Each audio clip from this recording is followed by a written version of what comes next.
విశాఖ సముద్ర తీర ప్రాంతంలోని బేవాచ్ రిసార్టులో రేవ్ పార్టీకి సంబంధించి విశాఖ పోలీసులు వ్యక్తిని అదుపులోకి తీసుకున్నారు. అరెస్ట్ అయిన వ్యక్తి మాదక ద్రవ్యాలు వినియోగించడమే కాక వాటిని సరఫరా చేస్తున్నాడని నిర్ధారించారు.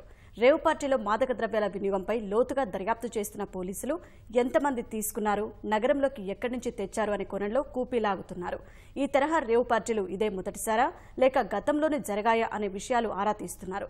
టాస్క్ ఫోర్స్ పోలీసులు బృందాలుగా ఏర్పడి ఈ వ్యవహారంపై దర్యాప్తు చేస్తున్నారని విశాఖ సిపి మహేష్ చంద్ర లడ్డా అన్నారు.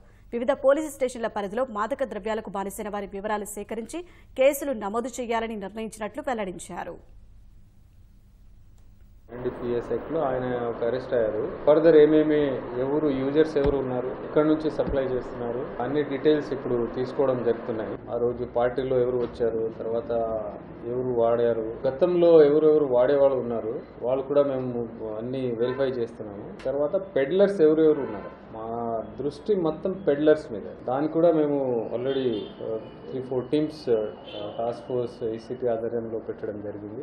వైజాగ్ ప్రజలకి నేను ఒకటి నా తరఫు నుంచి రిక్వెస్ట్ చేస్తున్నాను, పోలీస్ డిపార్ట్మెంట్ తరఫు నుంచి, ఈ డ్రగ్స్ గాంజా దాని మీద మీకు చిన్న పెద్ద ఏమి డౌట్ ఉంటే, మీ దగ్గర ఏమి ఇన్ఫర్మేషన్ ఉంటే దయచేసి ఇమ్మీడియట్లీ మాకు ఇన్ఫార్మ్ చేయండి.